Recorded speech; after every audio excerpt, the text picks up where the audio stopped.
Yeah, and nice to see you again with your Nice to see you again. PRS guitar. Yes, my one that Paul, when I first met him, was 3 days at Frankfurt Messe. After 3 days, he said, "Ant, I want to build you the guitar of your dreams." And I said, "Make it like, 1 minute, this."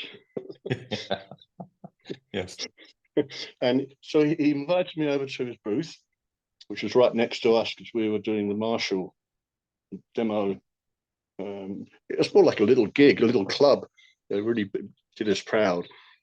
And so I picked up a couple. I said, "Paul, this one's too thin, this one's too fat at the top, by the bridge." He said, "Anne, that's a millimeter difference." I said, "Well, I know." Yeah. I feel, it wasn't.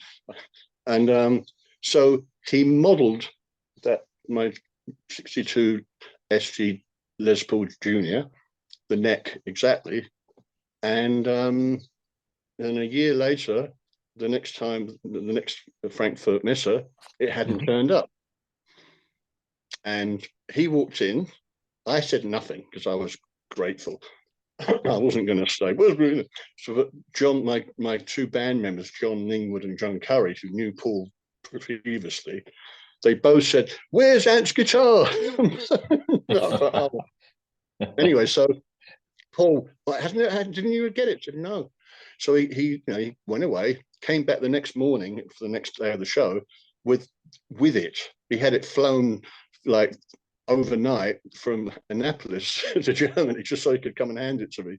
And as he handed me the guitar, and in this beautiful case, he said, "Ant, if you ever want to sell it, please give me first refusal." He's giving me a 10,000 plus. It's a unique neck because he doesn't have necks like that. It's my custom design, and I initially I had anyway. So he says, he wanted to buy it back from me. He said, "It's the best guitar we've ever built." Obviously. So I was so blessed. And the thing is, though, what I wanted rather than these that I ended up with, I had mother of pearl. No, sorry, coral, pink. Like red coral inlays. It was beautiful. It's still beautiful now. But then I went on tour with Rick Wakeman, and we rehearsed with the full lights and everything. And then when the company brought the van or the truck to load it was smaller than the one they delivered the PA in. So we couldn't fit in the front truss. So there was the only lights we had above us were red. So it became, I mean, there were the dots, but, I don't usually look, but when I look, I have to see something. Otherwise, I mean, even on a classic guitar, there are there are markings. So Anyway, tell me about it. I mean, that's so it was like, it was always a bit of anxiety when I looked. Don't look. Anyway, so then after that, I said we got back to America, and this was in England, and I got back to America. "Paul, I need to change all the inlays." And his Christian, his Luther, one of his repair guys, great guy. Not Christian. Oh gosh. It'll come to me. I'll have to add that as a later episode. John. Something. Oh dear, I should remember. It's been so long. Anyway, he managed to replace all the leather up to these mother of pearl inlays, and I think he had to take one fret out. The one that I think it's that one actually. Because it's too close to really fit. Anyway, so what a great God. And so, and this I can obviously see it whenever I need to. Yeah. So and you still play this guitar? yes, very much. I just had my 4 favorite guitars set up by plug Brett Allen. He's the best guy I've ever come across. He has this amazing, he's an old boy, Australian guy, and he's been doing studio rentals. He's got a whole room of vintage guitars and amps. Well, actually, more guitars actually. And I actually met him by mistake, I thought I was ringing my friend Brett, another Brett, and I was talking about, you know, rather than renting gear from Guitar Center, buying it and then return it, like they do in the ads, right? You buy things and then you return it, but they don't. Anyway, and he's going, that's a good idea, but I'm not the person you're speaking to. So that's how I met him on the phone, and we became, you know, he was like, yeah. Um, he was very into it. He understood the game. Yeah, chance meeting, but he's actually an incredible setter upper. He has this technique of like every string he's doing, he does that to make it lock. And you know, he believes in as few winds as possible. He just has a way of securing it. And a lot of people now talk about it, but you know, I mean, I grew up, well, I was told rather, uh, in my 20s to do the lock, you know, where you go underneath and pull it back and that. But if you need to change it quickly in a gig, your roadie, they're going to be fiddling around this way. If you do get it right, it's boom, you know, easy. Yes. So great things. Yeah, and also he told me it's better to on particularly on the Gibson bridge, which tone-o-matic replacement. But how do I do it? Um, hmm. I have to get back to that one. But he said wrap it round the not the way you would normally do it. But I'm sorry. Next time we'll get it. I'll get more detail about. Yeah, I know. Yeah, Anyway, don't worry so about it. what I really we were talking about just before we went to recording, I wanted to, you know, make a tribute to Phil Spalding, who recently passed away, totally unexpected, shocked us all. And he was on a great roll. He was very, you know, putting out posts, you know, on Facebook every day about his book he was writing, just full of life, full of vibe. You know, I love him because, you know, we we worked together with Mike, as you know, back in the 83s, 1983.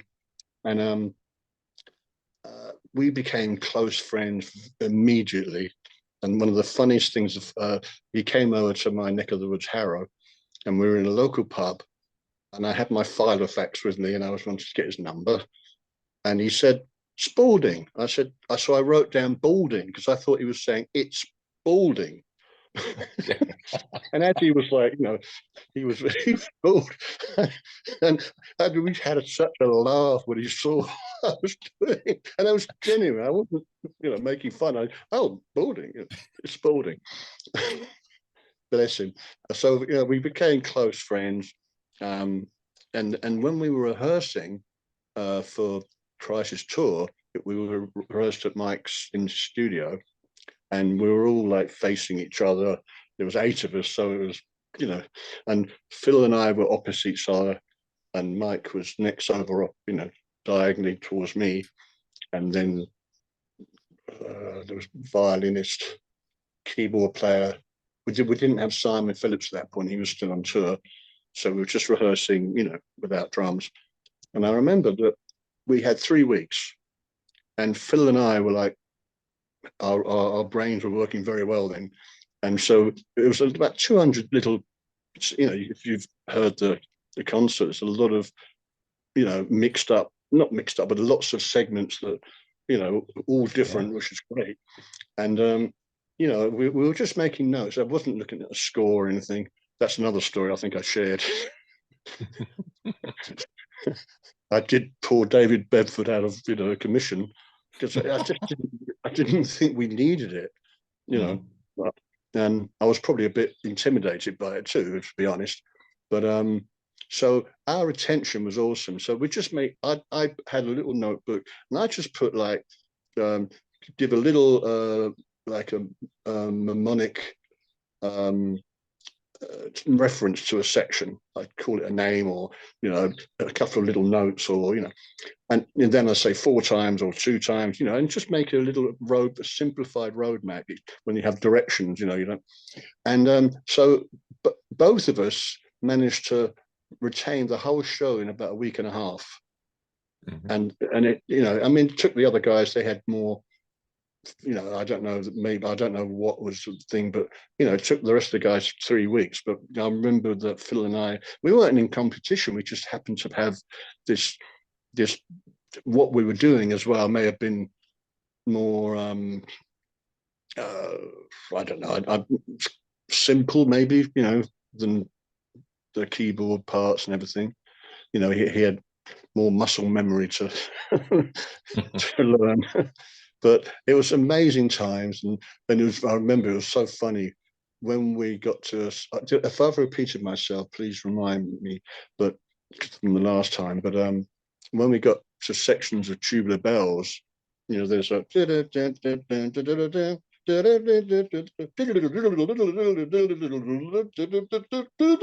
and he looks at me, he says, "You don't want to play that, do you?" Nah. it was so cool that our relationship, French, as I mentioned last time, it was just I had so much respect for him, and he also, like knew me well enough because we'd met when I was touring with our band was touring with AC/DC. So and he had insight that now he and probably wouldn't want to do that path because it's I mean it's a classic thing. It's great, but it's I wasn't my thing, so I would have done it. Obviously, asked me to do it, I'd learn, but it's just he was like a very he felt like an old brother, very close, but my elder brother. Like in those things, he was protecting me. So, so I was very, very so blessed and honoured that we met and we had that wonderful time. That tour was amazing.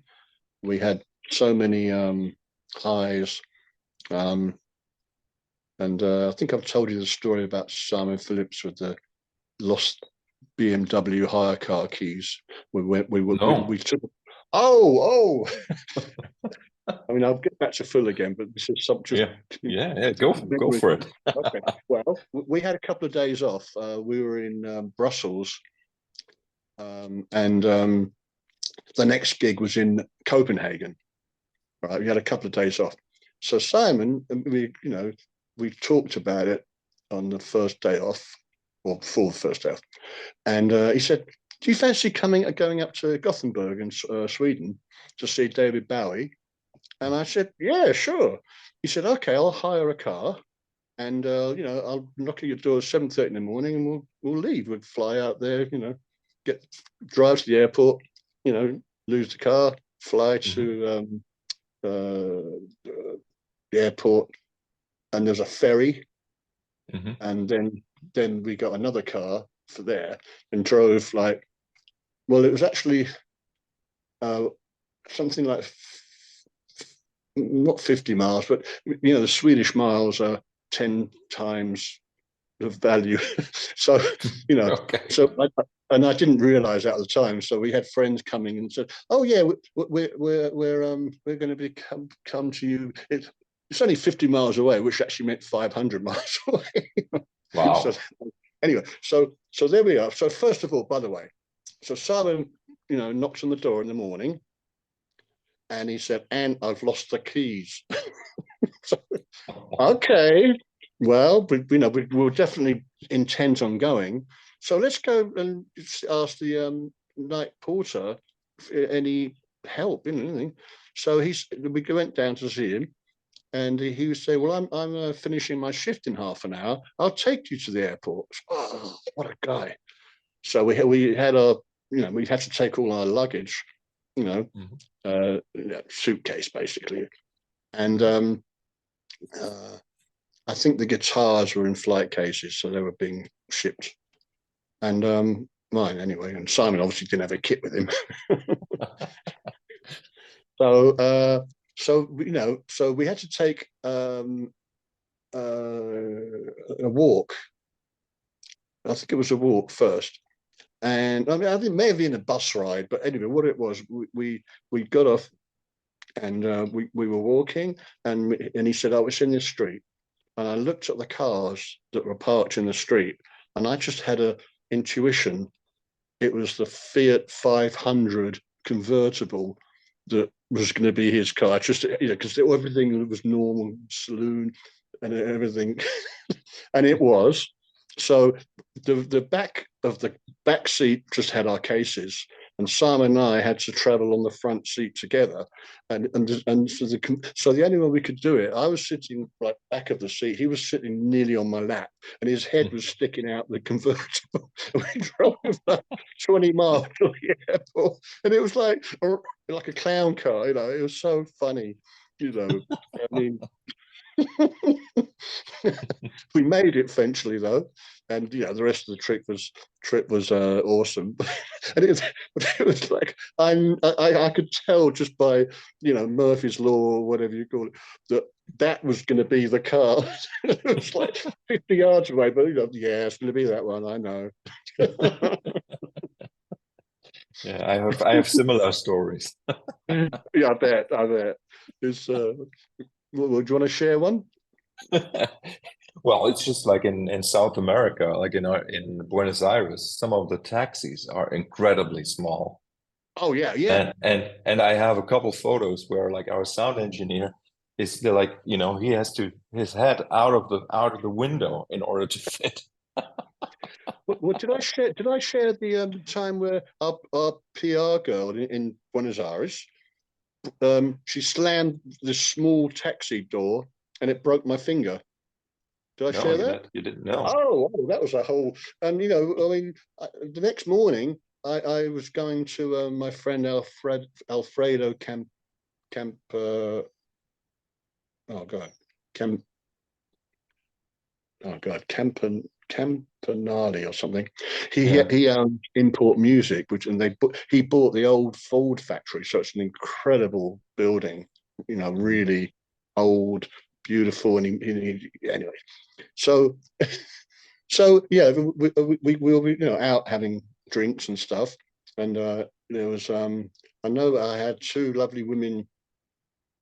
I was in the middle of two lovely women, and I had my arms around just because there was no space. I mean, also it was a nice thing to do as well, but it was more out of necessity because I didn't have Yes. room to put it. But and she slammed the door, and I didn't realise that I was because it's such a small car. Mhm. I didn't think that I would have a problem. So she slammed the door on my finger, and it broke. So then and it was like after midnight, so we had to find emergency, room, and then we had to find. I remember it was a whole trick. We were very drunk, so yeah, and so when I got to the actual doctor, he couldn't give me an anaesthetic, so they had to stitch up my finger. Still got the star actually. It's anyway, it's there, a little finger there, which is better than it being there for sure, because Yeah. that's my plan. At least But it was pretty painful, but I was anaesthetized from the alcohol. But anyway, so they wrapped it up, and then I remember, and then in the morning, Alfredo's lovely then wife, Gabrielle, she was a absolute. Everyone who met her was like, she was a goddess, right? So I shoved this lovely nurse. She reset my dressing and wrapped it up, and just with such beautiful energy.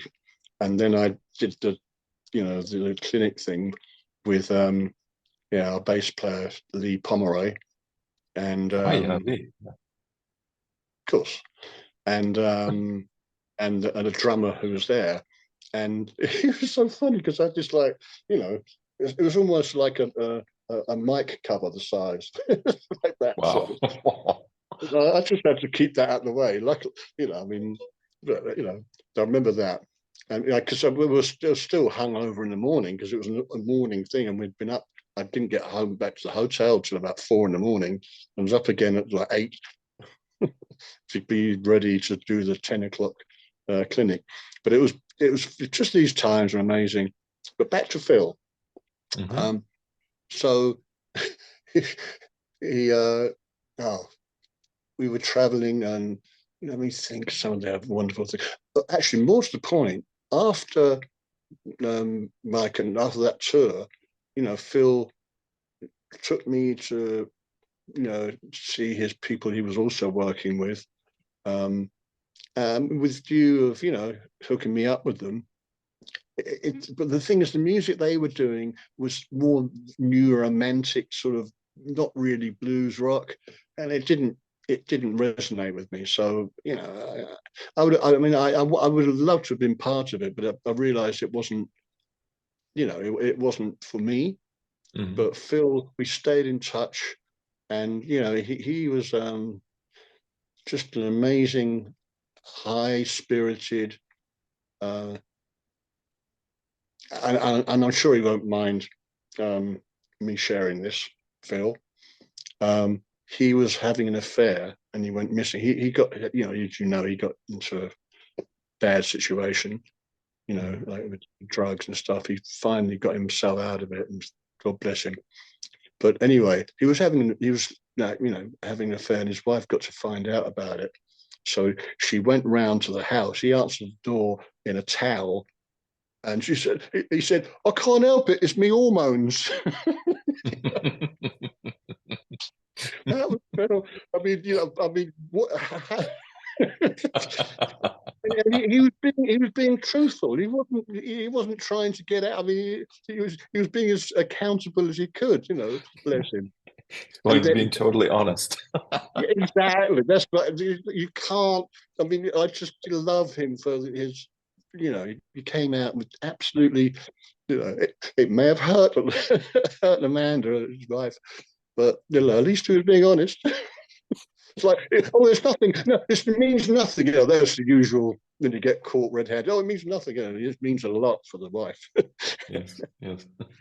Anyway, another time when he was in his lost weekend, we'll call it, he was Dave Gilmour was trying to get hold of him to join Pink Floyd, Hmm. or maybe it was Pink Floyd, maybe obviously without Roger Waters, but Yeah.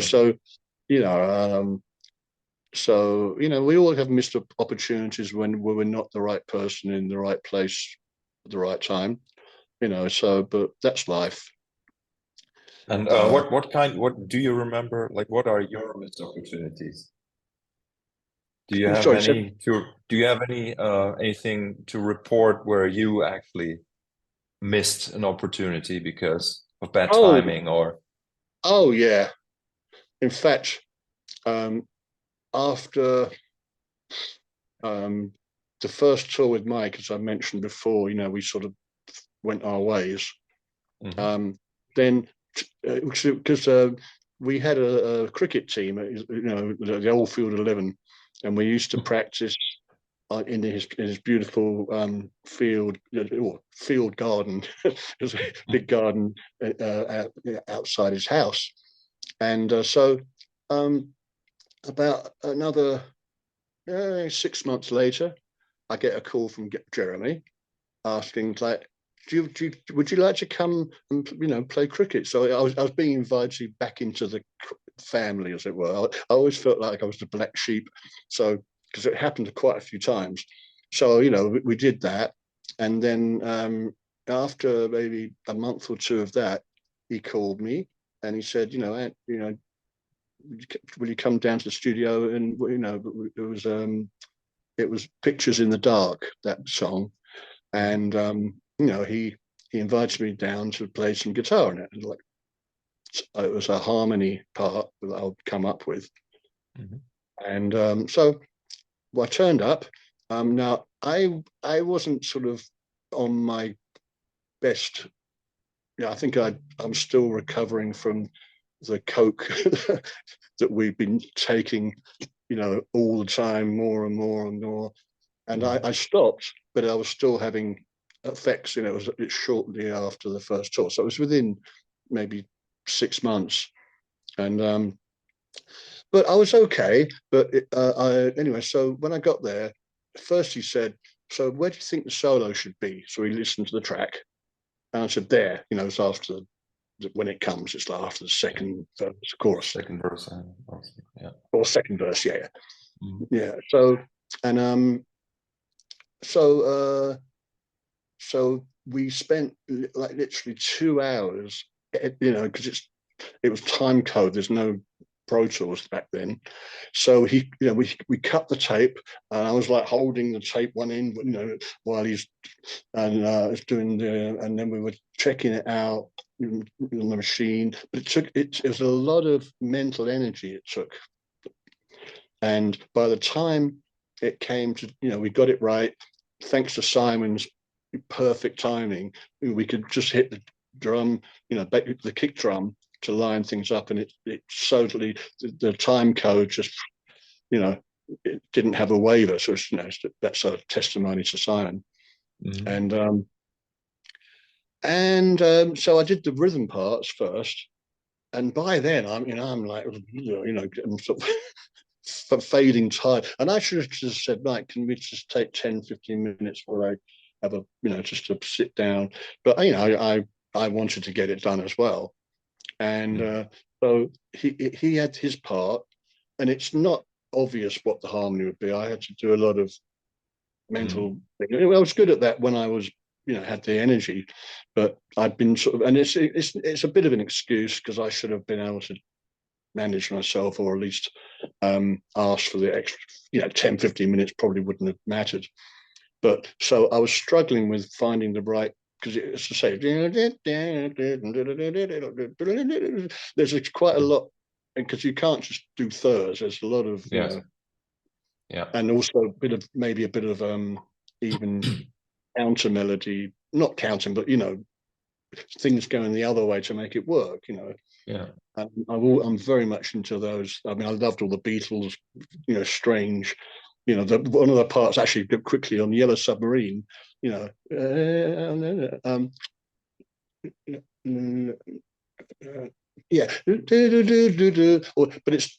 but one of John Lennon's parts is not what you'd think, and it's so Yes. cool. He sort of blends it in so well. Anyway, so that's the sort of things that inspired me. Obviously, Beach Boys stuff. So I struggled with that, to be honest. And then he suddenly, and it was we had a few goes at it, and then he suddenly got obviously a bit frustrated, and so he suddenly said, "Oh well, and sorry, I've got to get it mixed today. It's going, it has to go into the pressing on Monday." And he's got all sort of, and he's never been like that. So I felt really bad, and so I did play on the record, but I didn't do what I was supposed to. So I'm Oh. accountable for that. Well, because he obviously had expectations that I would come in and just go, "Oh yeah, sure," which I did, on the album, because I didn't have to spend 2 hours doing that, and that's the only justification. But it doesn't make any difference. What happened happened, and I'm accountable for that. And so the album, the single was released, and I should have stayed quiet, because I knew I didn't, perform as I should have on that day. Instead of that, I was a, I wasn't in. I was more concerned about getting a credit than being invited back into the family. Oh. So that was my absolute, not crazy, but my lack of judgment. So what did I do? When it came out, we actually had a release party in his studio, and saw the video and everything, and I saw the single, and my name's not, it's not been credited, right? But I mean, to be honest, all I did was a rhythm part, you know. So looking back, I should have just kept my mouth shut, because knowing that I'm back in the family, there's much. It's like, I learned a hard lesson: choose your battles. Because not, you need to let them go to win the war, as it were. It's it's actually a life lesson, as well as It this it particular, is. for But everything. on that single, like there's nothing on it except for this the singers are credited, but nobody else. So I Yeah, didn't even know it was Simon. You yeah. know, I There you go. Well, you see, I was unaware of that. Or I was, and again, I was so concerned about my getting a credit because I hadn't had one for a while since we, yeah, that's not his fault. I mean, why wouldn't I, go out and do other things? So I was so attached to Mike and that project, and so happy to get invited back in. And I knew I was really in denial of what was really going on, and so I called him up anyway after the opening, release Mhm. party, and I said, Mike, I noticed you didn't give me a credit. And he said, well, it's too late now. I've already pressed, 10,000 pressings.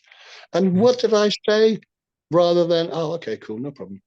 Mhm. Be cool about it. I said, well, if it becomes a hit and you get another, load of pressings, maybe you'll put my name on it. I mean, what a arsehole. And that didn't go well. And but but we still uh so we did the live show. It's actually a mime show in front of 10,000 people on Yes, Peter's Pop yes, Show. I And remember. but I can tell our body language is totally different than it was on the Crisis tour, Mhm. and even the Shadow on the Wall video, because that was in the good time. This was like, when I get put back into the family, but I'm not in a really good space, and I noticed that. Um, but we were still, but he, we were still. I mean, I sat down with him in one the hotel room we were gathered in after the show, and quite sort of there was always coke involved. To be honest, So, but the thing is, I was saying to him, Mike, why don't you think of releasing Shadow on the Wall in America? It's and he sort of he just didn't like America. I mean, Michael Jackson, I think I mentioned, Michael Jackson rang him up at the time we were working together originally, and one no actually this ran about this time, this next time, yeah, it was 1984 or so, and wanted to do something with him, and he turned it down. It's I mean, unbelievable. that I know. I mean, come, because you know why, and also because he was doing the electric pop that suddenly took off in America. I mean, Gloria, oh god, Armitt Ertegun's girlfriend, Laura Branigan, I think, Mhm. Mhm. and she did a version. She they asked Mike if she could release a version of Moonlight Shadow in America, Wow. and he said no. Oh my God. I mean, because he just didn't. I mean, I guess maybe. I mean, he made a lot of money from the Exorcist theme, right? Mhm. And that's what everyone sort of knows him for. Because no one, unfortunately, when I mentioned it, very. I mean, there are people who know of him, obviously, in America, but the norm is like never heard of him because but he purposely didn't. I mean, what was really funny though, when I met him, he was at the Sunset Marquee, maybe already because that so it was very strange. Maybe he didn't enjoy being there, but he seemed to be very comfortable when we met on the end of the ACDC tour. So there's a bit of a dichotomy, if you call it. Is that what it is? Yes. Um, you know, with his going on, yeah. It's a very strange, yeah. I mean, I know he also, before I met him, I'd heard that he'd gone to America to take this uh, existential. I can't remember. I'm a little bit fuzzy right now. Um, but it was basically about assertion and to make him be able to express Oh yeah, I himself. know. Okay, I know what you mean. Existential. Exegesis. Okay, and yes, and so he was practicing it, but really he was so, all his emotions were inward, and he was Hmm. very, I mean, obviously that's, and I understand that because I was like that growing up, you know, and the guitar was the way I could speak to the world Hmm. with confidence. And I think that's how, that's I think why and we're both Taurus. We were born within a week of each other, so we've got similar characteristics. And Hmm. you know, and he obviously, you know, I mean, was able to express his emotions through his music. So, and you know, what a fantastic conduit that was. Hey, so on Pictures in the Dark, is that Phil playing the bass on that track? Do you know? I now let me just make sure. I wouldn't know Hmm. because I was only there to do after the main track had been done, and Hmm. then we put the solo in. I mean, it could be either. If I listen to it closely, I can tell. I can know Mike's playing, Hmm. like on Shadow on the Wall. That's Mike. Yeah. It's much more, you know, rambunctious. So because Mike was a bass player, as you know, with Kevin Yes. Ayres, first Yeah. place. And I love the bass on that because it's really, it's getting on for Chris Cry in a way, you know, not quite, but he's got that dirty tone. It's like, oh, you know, um, Phil. I mean, but so I would, I mean, I can't even ask Phil anymore, unfortunately. Uh, Yeah. Simon might know. I mean, I'm actually reached out to him to, you know, just discuss, you know, loss of Phil, and Hmm. I haven't spoken to him for a while, so I thought I owe him a call. Yeah, Hmm. so I will find out for the next time we meet. Okay, good. Good. But so Phil kept working with Mike for another 5 years or so, right? Till Yeah. 89, I think. Mm. Right? And GTR with Steve Yes. Howe and Barry Palmer, who was the first. He was on Pictures in the Dark. That's how I met Barry. Hmm. Um, Hmm. Great guy. Um, I never. I obviously I met Elliot Jones. Hmm. Is it Elliot Jones? Yeah, Ella Yeah, Jones, yeah. yeah, yeah. Um, yeah, when we did the Peter's Pop Show, you know, it was great, you know, great time. It was. I mean, that's such a nicely put together with some rock in it and some, you know, choir in it and little beautiful, you know, I mean, Yeah. such a beautiful It's incredible. segment. And then it It goes really into is wonderful. count. Yeah, yeah. I mean, yeah. Uh, so yeah, and then the solo, which you know, we you know we I mine his both part, you know, one of his parts, obviously. Um, but yeah, I mean, those times are blessed, and you know, they're to make that they're still around on videos, and there's a huge following for Mike. Obviously, you know, Mhm. there's all these Tubular World and Mike Oldfield, blah blah blah. Yeah, it's and he, you know, he sort of rarely appears, but he, you know, he did the Olympics. I mean, he was asked to do that, the English one, right? And Mhm. and I heard sort of something he was doing something uh, not extremely recently, but you know, over the last few years. But I think he's happy. You know, I mean, he's not a natural social person. He's very, you know, but you know, but then there again, he went to Ibiza for a while and he did all Mhm. that Ibizan, Mhm. Ibizan music, dance music and Mhm. stuff. So I'm sure he had plenty of partying there when he was there. I mean, he loved party as long as there was, you know, like when we had the band going, you know, he was out. I mean, we were all out together partying, but you know, at home he was more much. I mean, I used to pick him up in my lovely silver Daimler on a Sunday, and Molly and Dougal and Sally and Mike, and I'd have my daughter Natasha, and we'd go for uh, dry slope skiing in Hillingdon. Mhm. And yeah, and he'd be reading the Sunday Times next to me and I'm driving.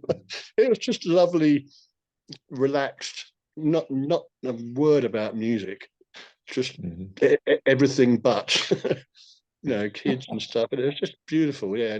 And I could see he was really enjoying his role as a dad and everything. He's like took it very seriously, and it was sort of in a pride that what he was doing felt good. Not out pride, like look at me, But it was, I could tell his, really. I could read him pretty well until we Yes. had the privacy thing, and it was I probably could read him, but I sort of wasn't aware of the consequences. Hmm. Yeah, but And anyway, so, go on. so you just mentioned Dougal and Natasha, right? So, and both are. Yes, yes, and Hmm. that's when I tried to reach out to him when he lost Dougal. And Hmm. Wayne Smith is our mutual friend, Hmm. and he said, because I know Mike had put out we don't want to have any contact because of time. And I thought, well, it might have been a way to reconnect with Mike because I understand what he's going through, and unfortunately, he wasn't ready to, yeah, because I mean, he must have just, I mean, I know how I was, so Hmm. knowing Mike, uh, he probably even took it not well. I wouldn't say took it worse or anything. That's not the right word, but he I've got no words to describe the feeling losing Hmm. your child when it was sudden, not after an illness or anything. Bang, one day you get the news, and it's just for me the universe split. It's been a different universe since she went, Hmm. and but she's still around. Luckily, I've had, as I mentioned, I've got a great connection with her, but I'd much rather her be here in person, obviously. And Hmm. Mike, I would imagine has a similar experience. So one day, I hope that we get to bump into each other unexpectedly, and then we can't ignore each other. I, So you know, how does Phil fit into this family thing? right. Okay, so Phil was never an issue about any threatening Mike's, lady uh, he liked. So that's one thing. He never threatened him. I mean, that's Hmm. what I'm saying. I never threatened Mike, but I think there was that going on. And Hmm. Phil, he's a he never caused problems, and maybe I did Hmm. in Mike's mind. I mean, I say at first, I mean, we were so close. We had a lot of times where you need to be really close. I won't go into details, but we had some very good moments, Hmm. and um,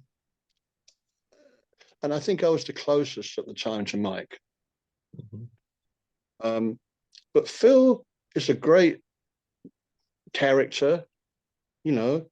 I mean, and Mike loved him too. Obviously, he was there longer than I was, um, and remained, yeah. And I'm not sure, but I think eventually. Well, I don't. Well, this is a disclaimer. It's without prejudice. It's not official, but I heard that Mike Phil slept with Anita when they Hmm. were together, and I mean, I don't know I heard that, Yeah. but I didn't hear it from Mike, so you know, but it was a bit of a strong rumor. Suddenly, Phil stopped working there, but I don't. That may have been that. It may have been other things. So I don't want to. Mm. Yeah, Yeah, but yeah. yeah, but you know, because Phil, you know, I mean, as you say, you know, he had his he was very you know, strongly motivated in that area. You know, he was like, he's, as he's already said, he couldn't help it. It was his hormones, bloody hormones. So you know, I mean, there's a bit of a case for that to be true, you know, but you know, I'm not, So funny. I'm on the fence either side. I'll be happy to hear it was something else, but you know, that's the only information I heard. Anyway, uh, but I still love him. You know, whatever. I mean, that's not. You know, it just makes me smile more. Um, Yeah. Phil, though, yeah, we used to. I mean, we travelled over Europe with two Mercs, and it was Mike, Jeremy, myself, I'm doing where we were sitting, Phil, and Simon on the back seat. Mhm. I think I was on the left, Simon was in the middle, and Phil was on the right. And he had this one. I mean, he was a, you know, a fit guy, but he was able to make his belly like a when he was sit in a certain way. It was a little desk, a shelf. So he used to then roll joints on his shelf in the car. That was the first time I'd ever seen anyone do that. We used to use record covers and stuff in its own shelf. Wow. Amazing. Oh. And there was another time. It wasn't with Phil, but Mike. You know, he was learning to fly helicopters, right? Mhm. So we went from uh, Leon, I think we were in, and our next show was in Le Mans, Mhm.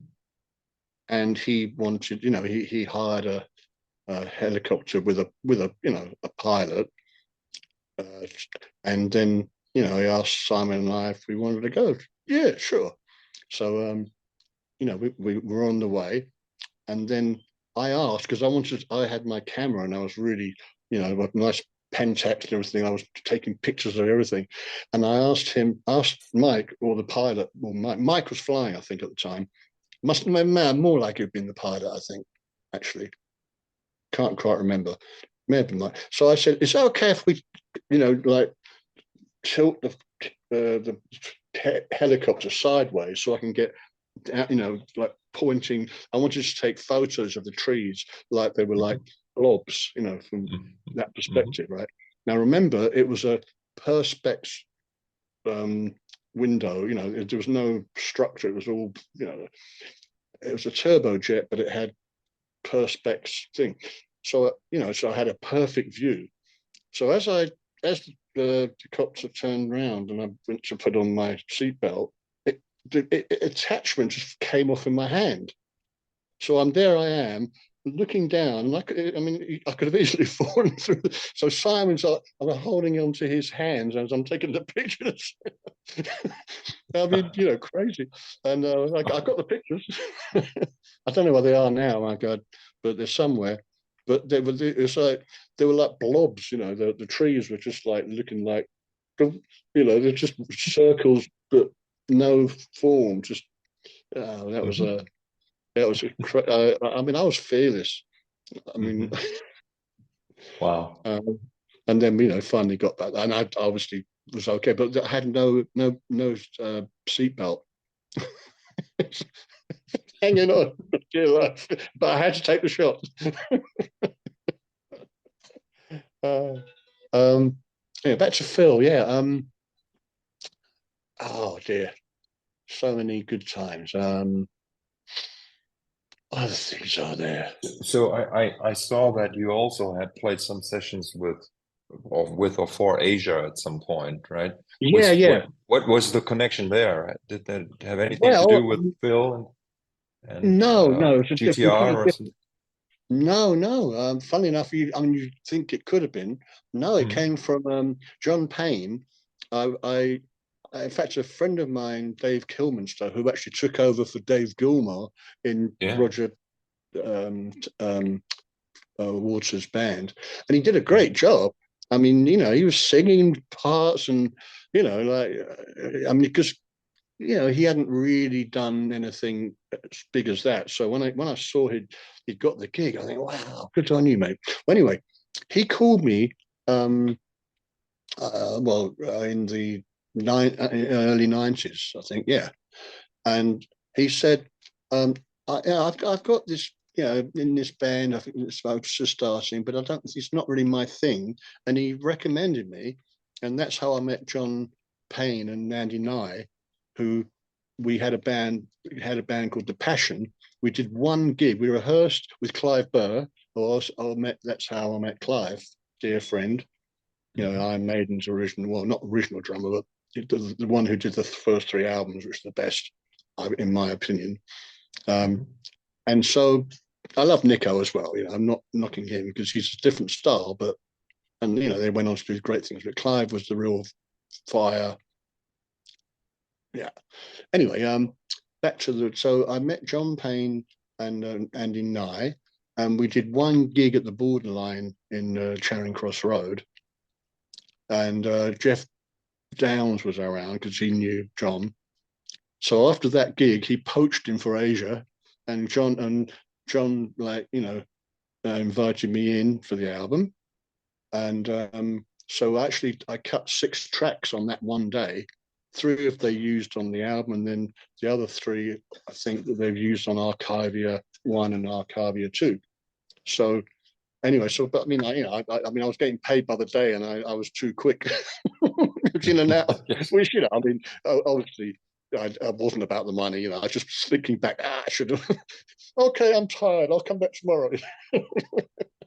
So it's you don't think about the money when you're on that level. It No, was no, no. it was incredible, and luckily, 2 of the songs we'd already been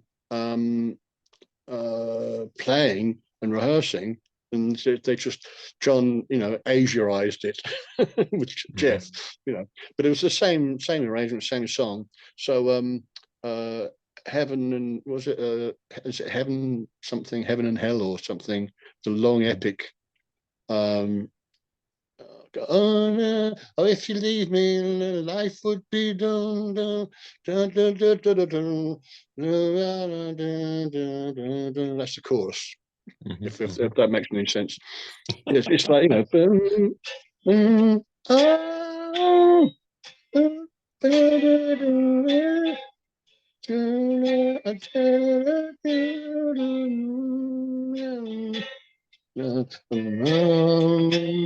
it's like Bon Jovi-ish, but it's not. It's much more epic and it's a bit slower.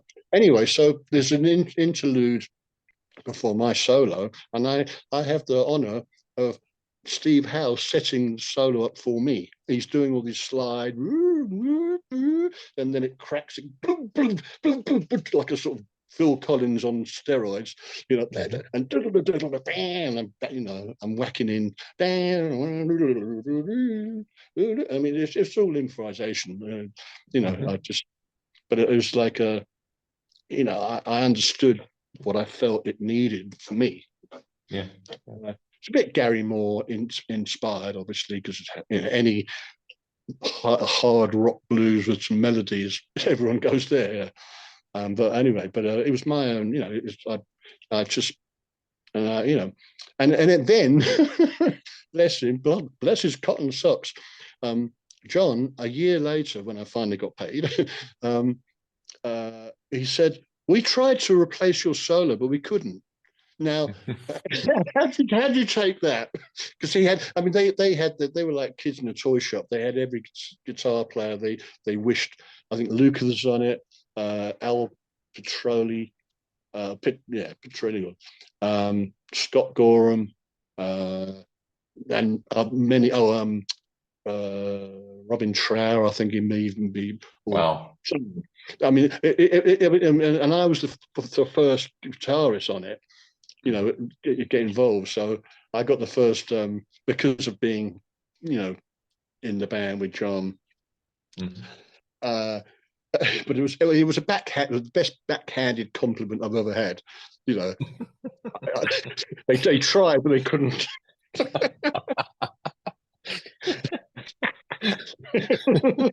I think it was the energy as well as the notes, but it's just the way that it made you feel. I mean, it really was a lift. The song was already had that bed of the big, powerful, epic, you know, highlight solo. But I didn't really play.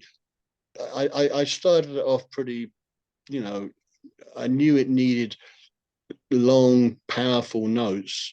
And then I did a bit of widdly diddly at one point, but you know, but it was more about the impact. And I actually realized I learned that style from Jimi Hendrix because he never on on the rock stuff he just went bang, he came in, you know, at full speed, and then he, you know, work on it. But things like you know, Voodoo Child, I mean, you know, he's not building up anything. He's just going like a hell for leather to get the impact that goes with the thing.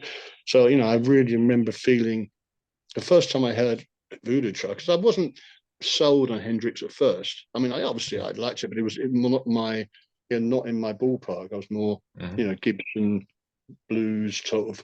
I knew all these blues, but his strat, it wasn't my sound. But as soon as I heard Voodoo Child, all bets were off, and I thought, oh, okay, I get it, and I, you know, loved him ever since. But back to the Asia thing, that's how it came about. Mhm. And then I mean, they came. So that was then. Then shortly after that, I got a call from actually my old dear friend Brian Gallivan, who was Bonzo's personal, you know, mind, whatever he wanted. And Mhm. so he was working with Roger Chapman by this point. So, you know, Brian Welsh guy, hey, Ant, big, gentle giant. You know, want to come down to me, Roger? you know, so, so I came down and we rehearsed, and we were just jamming, and that's what you know, what I love doing, just having a jam, and you know, you go from there. And you know, like after like a few minutes, it was obvious that we fit, and you know, Roger, you know, happily offered me the gig, um, and then where did I start? Why did I go from that into that? Was that Asia? After Asia, yes, yeah. Oh, yeah, okay, and that's right, the reason, yeah. So when I was working at Dingwalls in London, I was playing, and John and um, Jeff came down to see me because they were, you know, they kept coming along to see me, and you know, they were like, and then eventually John asked me, uh, you know, if he was telling me he wanted me first of all to do a live show recorded, you know, and join the band. Um, and I was like, yeah, of course. And then it turned out we both had the same agent, Roger and Asia, Alec Leslie, and because of the conflict, it didn't happen. I was disappointed because I really I enjoy. I mean, at that time, Asia thing was right in my Strasse, as you say, because it's rock, but with all the other stuff. So that was the first time I didn't get into Asia after they wanted me and we were trying to do it. And then the next was in 2002 when I got over here and I went to Mhm. Nam. And who do I see literally as I get there is John and Jeff. So they came up to me, and oh yeah, and they were just working on Silent Nation, that current album. And Mhm. so, and Guthrie was there as well, doing his you know, demo, and within nearly within earshot, but obviously not directly. But I could see him behind them, and they say, "Oh man, you know, we want you, man. Oh man, so glad you're here." So they give me all this, great. So I went down the studio, and at that time, Guthrie was not. It didn't seem to be bothered because he was working on his own stuff and he was doing great. I mean, he's a fantastic player. And um, in fact, when I walked past him, he went. There's a little solo funny thing in at the beginning of "Lay Down Your Arms" on that album, and he quoted it to me as I walked by, with a cheeky grin, you know. So you know, I mean, that was, and that's before he knew that they were offering me the gig. So we started, you know, we went into the writing room in Burbank, Clearwater, I think, Clearwater Sound. And I had a couple of pieces that we started working on. John, you know, one was like a sort of chieftain's type of melody, you know, the woman from Ireland, I think it's called. Mm-hmm. It was inspired by that. I think the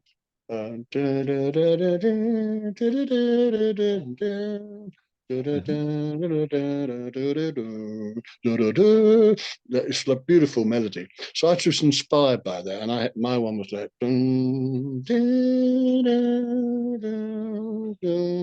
like it's had that sort of same vibe. And you know, and John loved that. I know we were working on that, and I had another one that was a little more intense. It had some nice time signature changes on it. Great different parts, surprising parts, which I love. You know, it's like you get surprised. You know, and Jeff loved that, so he was mocking up a MIDI version of that. So we were all, you know, going along like super. And we started, you know, doing some demos, rough. Mm-hmm. And I've never done like, you know, plug into the desk and play. I always use amps, so that was very difficult because I had this horrible sound, and I was like, oh, you know, I couldn't get any vibe. So I remember feeling very uncomfortable. I had my amps in the studio. In fact, one of the songs that I didn't play on, I'll get to the story, but this is what was still going on. Chris Slade, you know, the drummer was with, and I knew Chris already. And so I started playing that one. But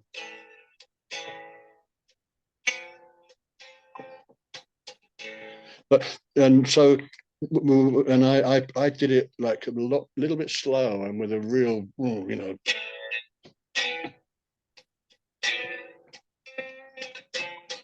had that sort of sound. And Chris said, "What's that?" Because you know, he was who and I were playing together live. He said, "What's that?" I said, "Well, it's, you know, whatever it is, the song, can't remember now." And he said, "Oh, God, you know, we should do it like that." You know, of course. And when I heard the final version, I'm not on. It's like it sounds like a pop song. You know, it's like, you know.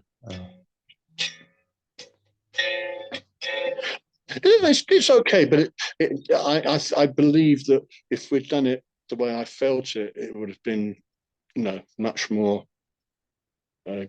penetrating to people Yeah. because it had vibe. It's like, and I remember, you know, I had my ACDC indoctrination still fresh. Mm-hmm.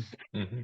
You know, I mean, yeah. Anyway, and well, what happened, right? So it was all going well, and then suddenly, John, you know, well, actually, um, Adam, the manager at the time, Adam. Okay, so Adam called me, or John maybe called me, and, you know, said, you know, can we have a meeting?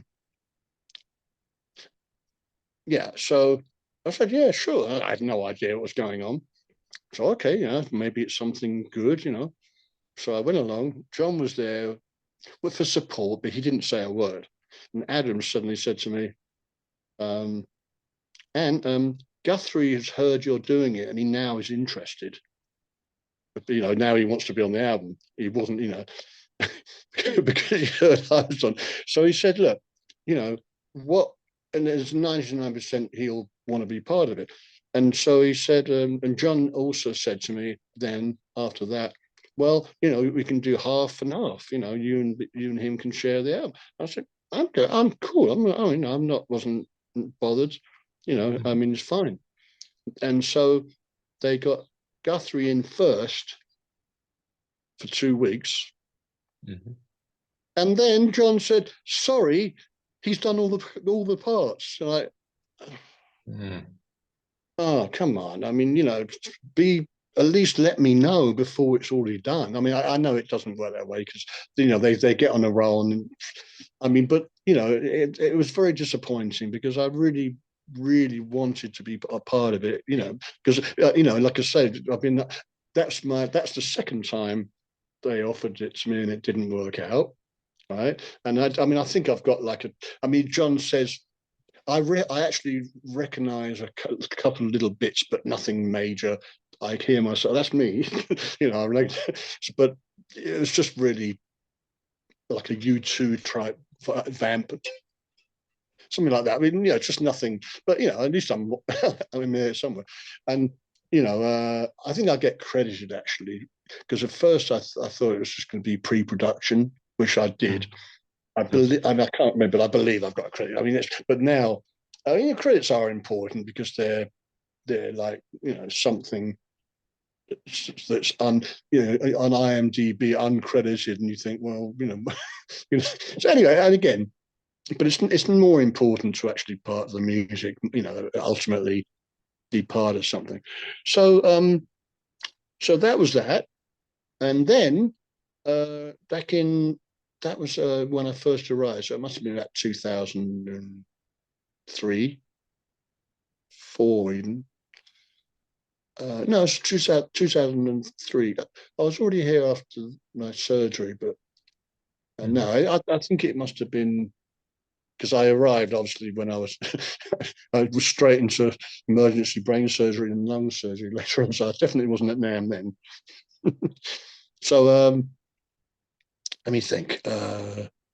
So that was the NAMM first NAMM I was able to come here, and so that was that year. Probably, well, we can look it up when the album was done, but I think it was 2000, probably three, possibly, Mm-hmm. Mm-hmm. if I'm not mistaken. And then could have been later. So then roll on a few years, and John calls me again, and he said, Wow. "Ant, uh, you know, he invited me over. He had a studio in a bedroom. I got to tell you about this. John is a maestro in creating studios in small places. When I first met him, he was living in London, Regent's Street, north of Marylebone Road, and he had an apartment. And he had his friend who was actually a construction guy and a dentist. Anyway, he built him a studio under his bed. The bed, and it was like it was the size of a bed, Mm-hmm. double bed, but it was and it had sound, wooden construction, proper soundproof doors, just it's like a mini house, but a mini studio. And it had all the gear and everything, on the length wall, and there was the desk, and then you had a long bench or something. It was just enough room to fit in, a good sounding studio. So when in Burbank, he'd converted the second bedroom into a studio. Mm-hmm. Again, soundproof and everything. It was cool. Nice monitors. I mean, just great stuff. So I recorded some. They had some live recordings, so he took the original guitars off, and I, played over that. And he loved it and everything. Yeah, all going well. Then, and he was trying to help me get into shape because I'm still not. I mean, that's my goal. I'm working on it right now, but he was really trying to help me. I went over every day, and we did bike rides and everything. And he was a former boxer, so he knows about training and stuff. I Mm-hmm. was a former non-boxer,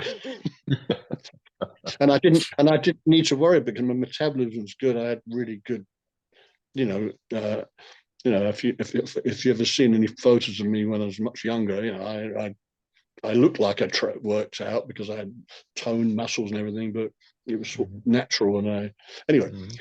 so since my excuse is that one after the age of 40, your metabolism slows down. I lost my daughter in that time, so my focus wasn't on that. Well, that could have been. Mhm. And then after the cancer, my lovely wife, Karen, who she, because I've become I was vegetarian after the cow thing, mad cow disease that Mhm. happened, and she decided I needed you know meat back in to build me up, Mhm. but I wasn't very good at just containing, controlling. So yum yum. Anyway, so Mhm. I'm still. I mean, I'm getting better, but I feel a little like I'm in a Mr. Michelin suit sometimes. So, but Uh, that's I'm working on that. Anyway, so I'm again, I think if I'm honest, at that time I didn't look like the type of rock star who you would like to. I mean, I'm being a bit down on myself, but there's, but if you don't think it wasn't the playing, because I mhm. mean, Mhm. I adjusted. I mean, you wouldn't have asked me otherwise. I mean, I used my own sound a lot. The trouble is, right? What the circumstance at the time, John was tied to play exact replicas of the Age of Songs because he had an agent who was booking him to casinos. They didn't want to hear a hybrid. They just wanted to hear the cover band of Asia, basically. Yes, yes. I mean, great players. I mean, I'm not saying Jay Shillen's the drummer, Eric Norlander is a keyboard player, Mhm. John, uh, bass and vocals, and potentially me. So after this working, and then we did some rehearsals, and first ones went well, and then he asked me, can you try and recreate Steve Howe's sound more? So I really spent time figuring that out, and that's very unnatural for me to do that. I usually play me, Yes. but I was happy to do it. I mean, I wasn't, okay, sure, whatever I wanted to be part, because I've already had, three potential. Is it three? No, it's two. With the first time and then second time. So I thought I'm going to get in there this time. I'm going to get myself in there, and but I also mentioned that I didn't understand, but basically he was having to recreate the original songs, and Mhm. I get that, and so at the time though I was saying, because I didn't quite get it, what the reality was. He had an agent, booking him out like a covers band, but he was he was the singer longer than uh, John Wetton. thank you. Within, yeah. So he became, and he actually owned the name as well, Mhm. which Mhm. I'm very clever. Anyway, but John obviously did the right thing for what they had at the time in front of them, right? So but I was saying to John, well, why don't we just call it Asia 2000 whatever, Mhm. and write some new songs and like to bring on the brand, and but also make something new, with the more edgy. And instead of that, he started a side project called something or other. Again, it's like I mean, obviously there was limitations of what he could do with this agent, so that I understand totally now. Anyway, so back to the story. So I adjusted the tones on certain things, and after the rehearsal we did on that, everyone was hugging me and man, great, great, look, it's like okay, this is good, and then a week later I get an email from John, says, and I don't know how to say this, but you play too much like Ant Glynne. Wow. Mhm. Again, what a backhanded compliment. Mhm. But it wasn't what I wanted to hear. I mean, bless him. We're still friends, and everything, but uh, I mean, that's a classic. I mean, I understand what he meant. He needed someone who sounded like Steve Howe, like almost like, well, a clone, and Mhm. that's still not me. I've never. But I just, mean, think about it, how fucking brutal the business is if you as yeah, a musician kind of have to, you know, like decide against someone like you because say your manager or like money, calls for somebody else. It's horrible. I have to say it's yeah, really yeah. horrible. But the thing is, but I've also had the blessing of being recognised for my originality. I mean, even with Asia, Ex I mean, they never said, "Oh, exact. could you play something like that?" I just played me, and they couldn't replace me. So, Yeah, you know what I mean? So exactly. but that was when they were being creative. They had all new songs, and it was a great album. It did very well. Um, Mm, and but when the business and the circumstances of this last time, he had to. It was about recreating identical as much as possible yes, versions of the old hits. yes, yeah. Yeah, so I understand, and I respect that, and at least John was very honest, but he didn't quite explain that he. I mean, he didn't. I mean, it was obvious to me, but he didn't explain that, and we're basically an Asia covers band, which is true. I mean, obviously he was became the original singer in a sense, but Mm. he was like tied to the confines of that casino circuit. Not I mean, I think it's just like every band that has been a major hits. They have to probably you know or it has to be by mutual consent if they're going to change it up at all. And obviously, but I know he wanted me in semi several to three times.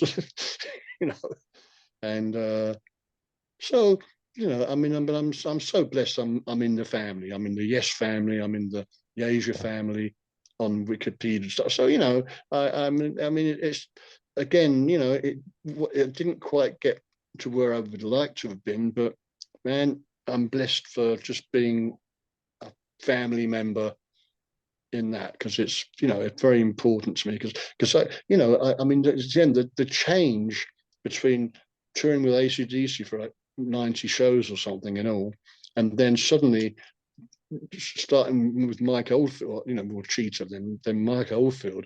It was like so the opposite end of the scale, and it just blew my mind in such a good way. And then Asia thing was like the continuation of that, you know, like more closer to the middle of both.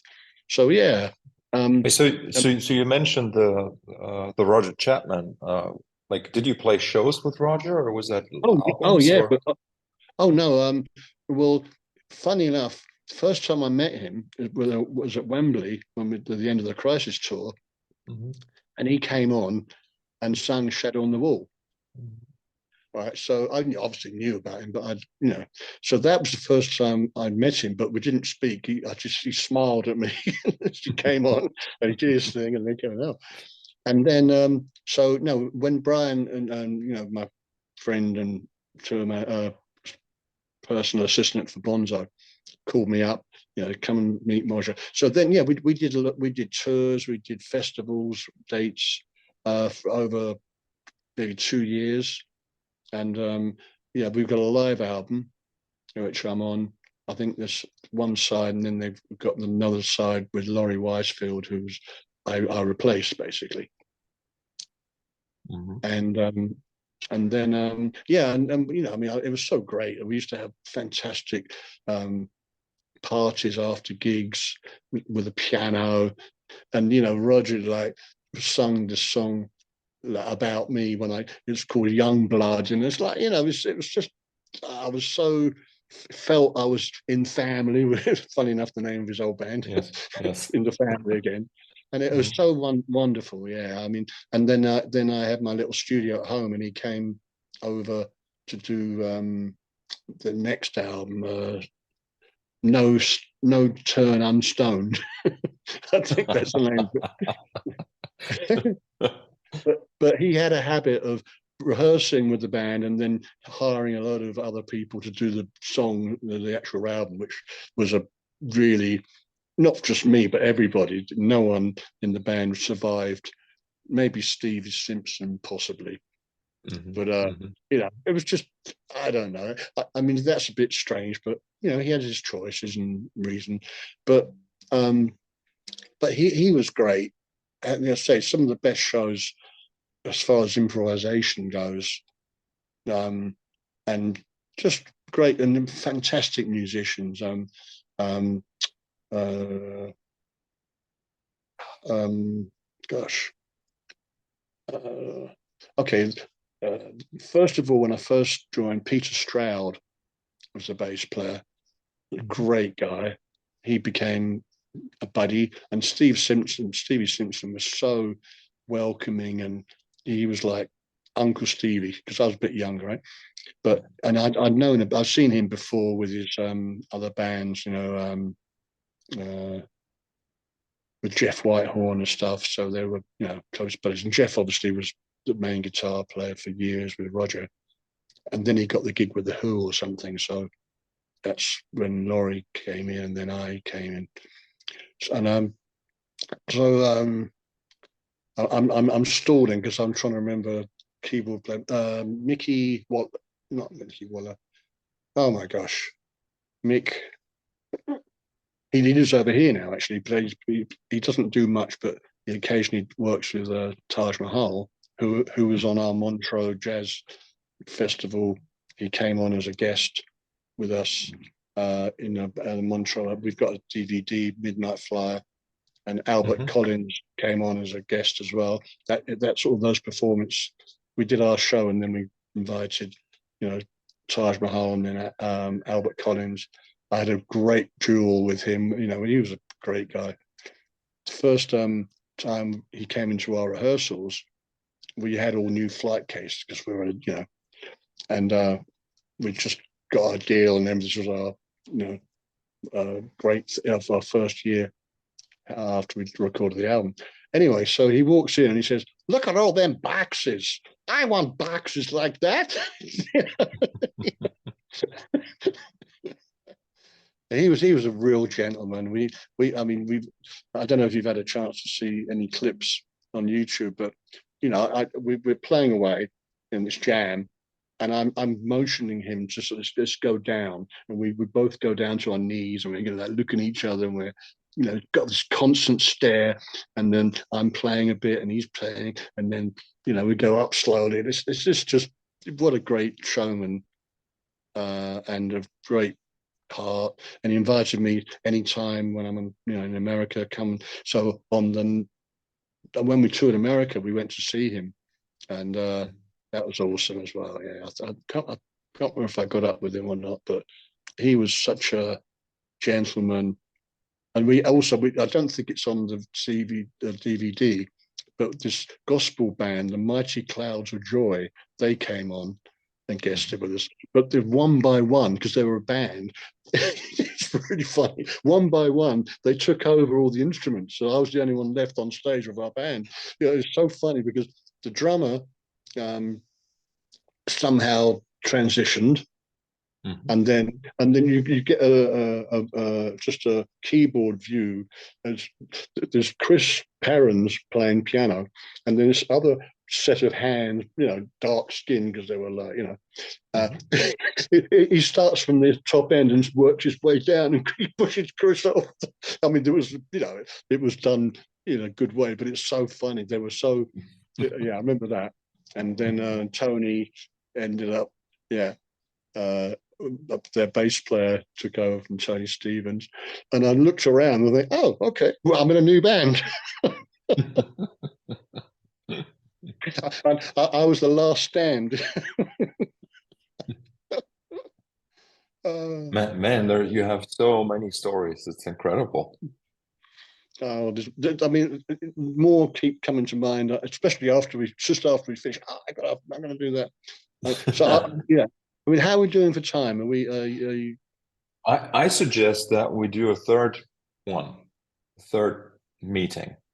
Okay. I think there's so much more in you, and I think it's good if it comes out. And remember last time I asked you if you would feel comfortable to talk about all this even before you have everything written down. Yeah. Remember, because you said you were going to write it down. So I think we should talk again if Okay. you feel like it. Absolutely. Listen. I'll do as many as you like. I mean, it helps me because I'm trying to reignite my career. Because I know I had my career cut short. Mhm. Through to grief and cancer Yes. and depression and getting cured. You know, and it's taken me quite a while to get to the right place. I've had a few minor bumps Yes. of possibilities, but I was just never been in the right frame of mind totally. And I'm so committed right now. And suddenly I've got all these offers for interviews, and so there's like another one that happened about, but it's about being sort of a mentor for this network group in Nashville. So it's a different, and Hmm. Hmm. I'm going to be talking about performance and Hmm. what I've learned that may help others Hmm. um, in all sorts of aspects of performance, and whether it's in the studio or live, but mostly on live, because Hmm. you Hmm. need to connect to the audience, and you've got to read the audience, and until you're, even when you're established, you go to some shows, and the first, I mean, if it's a big arena or stadium or outdoor concert, and you're already well established, they're going to go, but it's how you keep that energy going from the front man usually. But Hmm. Angus, like, he's the front man, really, in a sense. I mean, obviously, Hmm. Jono really, for me, I mean, Bon Scott was timeless, and there were different. There were sort of different bands in lots of ways, Hmm. but fantastic. But we joined the tour back in Black Tour halfway through, and Jono was there. I got to say just one quick thing about that. When we Hmm. first had our meal together, I'm facing Jono, Angus is next to him, and he's telling a joke, right? No, I mean, none of us, the band, our band, could understand a word he was saying. So we only knew to laugh when he stopped talking.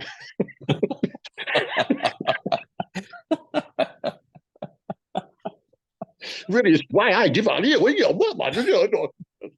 Yeah, nice. We slowly come to unravel his accent, and then, of course, but he was passionate as well, so he was going into his real Geordie accent. Mhm. It was so funny times. There's plenty of more anecdotes from that tour too. Oh wow, yeah. Uh, I mean, Angus was such a gentleman. When I cracked the neck of my um, white Les Paul that I was had as well. Actually, that was my main guitar, Mhm. but I think I also no. Actually, it was this one. No, not this one. The other, the junior. The SG. Hmm. Yeah, Les Paul SG. Yes, yes, Les Paul. Please. But my second guitar, Angus immediately said when he heard, and just go into my guitar room, pick any guitar you want, to use. And I didn't take him up on that because I don't know why. I was too sort of, well, I don't know. I had something blocking me down, something that would have been awesome, just to Okay, and then I'd figure out what strings he was using, and how he set up. I should have done that just for research, Hmm. but Hmm. I didn't. I didn't. So I think I hired a. I went into a store, and I think I ended up hiring a Travis Bean because I never used it anyway. I remember that, I think. But anyway, so uh yeah, and oh yeah, and also I don't know if you know, but behind the stage they had, it was called the Bell Inn. It was actually Keith Evans, guitar, Malcolm's guitar tech, where he did his work. But they had a dartboard, they had a proper optics, a flat case full of optics, and it had a sign as you went up the stairs to the stage. You had to go through there. It was their like green room, if you like, and Hmm. it had a nice wooden carved sign saying the Bell Inn, and Keith, was the barman. So I mean, Oh man. so yeah. When it came to the Christmas break, um, we we bought them because they had the most ragged, um, um, um, not dressing gowns, dressing gowns. When you're sweating, you put that on and Hmm. they were so ragged, you know, they didn't care. So we bought them nice new red plush um, dressing gowns for the whole band, and in the pockets we put jock straps for support because we were the support. Yes, Right. yes. And they bought us these wonderful, really nice boom boxes, back in the 80s, and they were really nice sounding. I kept mine for years, and they had really good sound, and the audio stereo, compact. They're only like that big, but they were really great quality. So it was I mean, you don't normally, you know, supporting acts. Well, with Bob Seger, it was a different story altogether. We only had 3 weeks with them, but it was a different story altogether. But it was great. I mean, man, he was at for me, his height. The Silver Bullet Band. It was like it was a cross, but it reminded me sometimes of the Harmonies, like the Eagles, but it was so much more ground in rock blues. And like Leon Russell, it was just beautiful. The fantastic piano player. Um, Alto was the name of the sax player. He was great. As well, we did a show in Paris, on the tour, and this he was a French that came in as a helper, roadie. You have your own crew, then you have the venues crew work together. So he came to our dressing room and he said, "Bob Seger, he make me hungry." I said, "Oh, you wanna ask some of our food?" Yeah. No, no, no. Hungry, angry, he was saying. Angry, yes. Hungry. So we thought, Angry. oh, okay, we have to share, go ahead. That's a Nothing. classic. That's a classic. Yeah, yeah. Things you remember, just stick out. Uh, but we had some great shows with them. They were a great band. I mean, it was really. I think Alto used to come and visit us. First because he was just white suit and like thought he's this.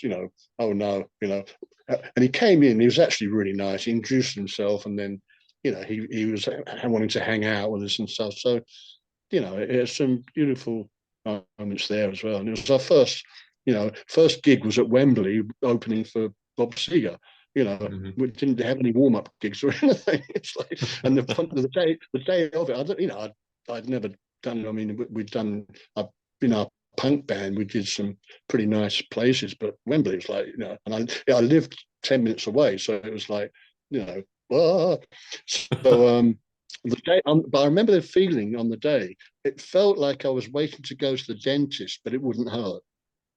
It's like cross between anxiety and wow, Mhm. but when we got there, and I remember also before the gig, there was Harvey Goldsmith, Peter Grant and me, I just got into a room with them, and so they both got on, $10,000 Rolexes, and I've got my fake Cartier. And I mentioned, oh well, you guys are you got your nice. Well, look at mine. It cost me $100. Yeah. Oh, I was a cheeky sod back then. Hey, okay, so But we have talked for almost 2 hours. yeah, okay. Can you Well, can you believe it? yes, yes, it doesn't feel like it, but I can still go on. So you've got I to know, but edit me. let's no, I'm not gonna edit you. I think let's do this again. So like the way that I like to do this is to just talk and talk and talk, because like Fantastic. there was I did 11 episodes with one guy. Oh wow! Listen, 11. I would be. I mean, right now, I need to get myself out there again. And this is such a beautiful way with you. You're so fantastic to relate stories. And I know you've got your plenty of amazing stories as well. And maybe we can do a little bit more, let me, Yes. Yes. yeah, because I mean, there's never enough. I mean, there's never too much sharing in this world. I You know, agree. I totally agree. absolutely. Yeah, Yes. it's about us, our connection, and I'm honoured that you've given me this opportunity. So Same here. Okay, so let's leave it at this for today.